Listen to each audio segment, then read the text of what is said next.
नमस्कार, मैं आकांक्षा और आप देख रहे हैं 4 PM न्यूज नेटवर्क। दोस्तों, ईरान पर अटैक करने के लिए डोनाल्ड ट्रंप ने प्लान तो शानदार बनाया था, लेकिन फिर व्हाइट हाउस ने ऐसी पोल पट्टी खोल दी है कि पूरी दुनिया में फजीहत हो रही है।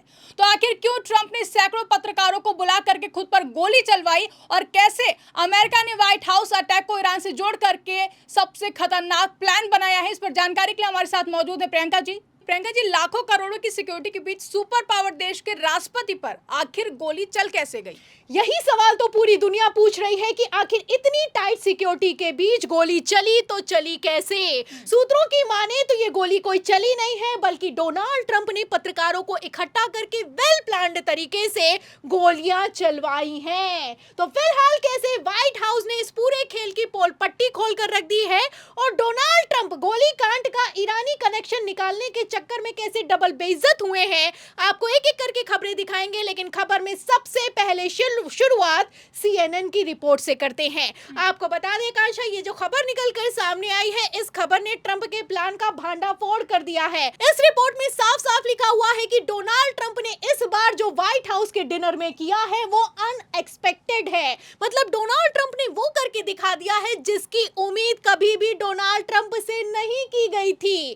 पहली बार व्हाइट हाउस डिनर में डोनाल्ड ट्रंप शामिल हुए हैं और वो भी तब शामिल हुए हैं जब ईरान के साथ अमेरिका युद्ध में फंसा हुआ है। आपको बता दें आकांक्षा, इसके पहले कभी भी अपने पहले के कार्यकाल में भी डोनाल्ड ट्रंप इस तरीके के डिनर में शामिल नहीं हुए, जबकि ये डिनर हर साल ऑर्गेनाइज किया जाता है। इस बार इस डिनर में डोनाल्ड ट्रंप पहुंचे तो खबरें चलाई गई कि आखिर क्यों डोनाल्ड ट्रंप इस डिनर में आने वाले हैं, क्योंकि किस तरीके से डोनाल्ड ट्रंप मीडिया के खिलाफत करते हैं और लोकतंत्र की धज्जियां उड़ाकर रखी है अमेरिका में, ये किसी से छुपा हुआ नहीं है।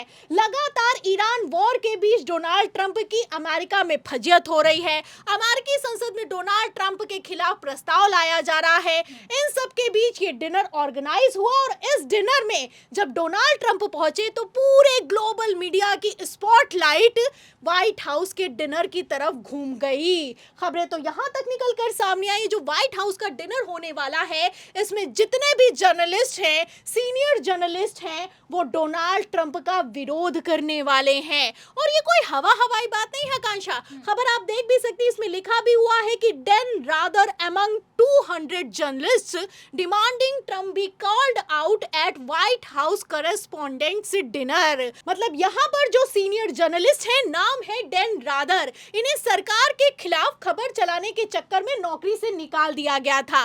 उन्होंने 200 जर्नलिस्टों के साथ मिलकर व्हाइट हाउस डिनर की आलोचना करने के लिए और व्हाइट हाउस डिनर में विरोध करने के लिए पूरा प्लान तैयार कर लिया और इसका अंदेशा पहले से ही डोनाल्ड ट्रंप को था। लेकिन फिर भी डोनाल्ड ट्रंप पहली बार व्हाइट हाउस के डिनर में पहुंचे और जब डिनर में पहुंचे तो किस तरीके से गोलियां चली और किस तरीके से पूरा का पूरा माहौल पलट गया, आप जानती हैं। आपको बता दें आकांक्षा, एक तरफ खबरें निकलकर सामने आई हैं कि डोनाल्ड ट्रंप ने कुछ ऐसा कर दिया है जो कि अनएक्सपेक्टेड है, वहीं दूसरी तरफ व्हाइट हाउस की प्रवक्ता है कैरोलिना लेविट, इनकी तरफ से एक बयान दिया गया है जिसने डोनाल्ड ट्रंप के पूरे खेल का पर्दाफाश करके रख दिया है।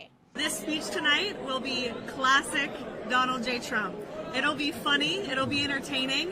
There will be some shots fired tonight in the room. तो सुना आपने, ये अपने आप में सनसनीखेज खुलासा करने वाला बयान है जो कि बाकायदा कैरोलिना लेविट की तरफ से निकलकर सामने आया है।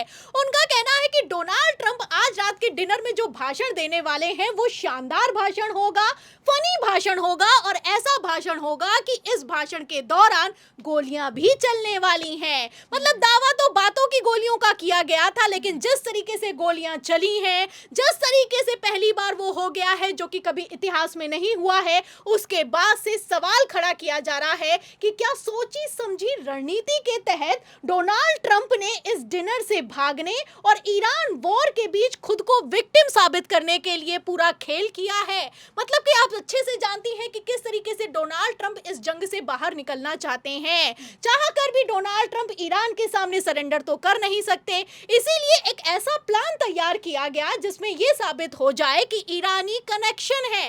एक तरफ गोली कांड हुआ, वहीं दूसरी तरफ बिना किसी जांच के डोनाल्ड ट्रंप की तरफ से बयान निकलकर सामने आया कि जो गोलियां चलाई जा रही हैं, ये गोलियां चलने से मैं ईरान के खिलाफ जो जंग लड़ रहा हूं वो जीतने से नहीं रुकूंगा, मैं रुकने वाला नहीं हूं, जो होगा वो होकर रहेगा।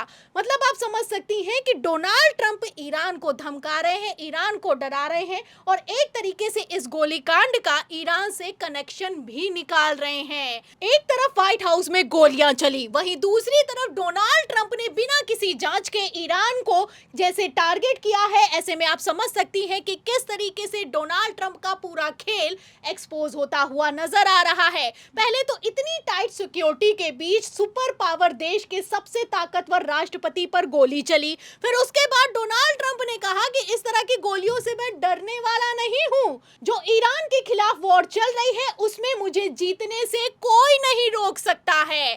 फिलहाल यहाँ पर जीतना तो दूर की बात है आकांक्षा, अमेरिका की कितनी इंटरनेशनल फजीयत हुई है पाकिस्तान में ये किसी से छुपा हुआ नहीं है। मतलब ये अपने आप में कोई छोटी बात नहीं है कि सुपर पावर देश अमेरिका का डेलीगेशन इंतजार करता रहा, लेकिन फिर भी ईरानी डेलीगेशन ने किसी तरह की कोई मुलाकात नहीं की। बाकायदा व्हाइट हाउस की तरफ से बयान निकलकर सामने आया कि विटकॉफ और कुशनर पाकिस्तान जाएंगे और ईरान से बातचीत होगी, लेकिन फिर भी बातचीत नहीं हुई। एक तरफ अब्बास अराक्ची पाकिस्तान तो पहुंचे, लेकिन वहां पर अमेरिका से मीटिंग करने से साफ इनकार कर दिया।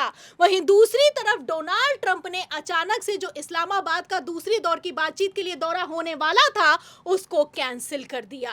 तो आप समझ सकती हैं कि डोनाल्ड ट्रंप इस जंग से बाहर निकलने के लिए और ईरान से बातचीत करने के लिए गिड़गिड़ा रहे हैं और कहना है कि मैं ईरान के खिलाफ जंग जीतने वाला हूं। फिलहाल यहां पर जीतना तो दूर की बात है, जिस तरीके से व्हाइट हाउस में कांड हुआ है उसके बाद से खबरों को भी मैनेज करने का कैसे प्रोपेगेंडा चलाया जा रहा है आप समझ सकती हैं। सवाल तो होना था ईरान के वॉर पर, सवाल तो होना था कि पाकिस्तान में जो अमेरिका की इंटरनेशनल फजीयत हुई है उस पर, सवाल इस पर भी खड़ा किया जाता जब व्हाइट हाउस के डिनर में पत्रकारों का विरोध होता।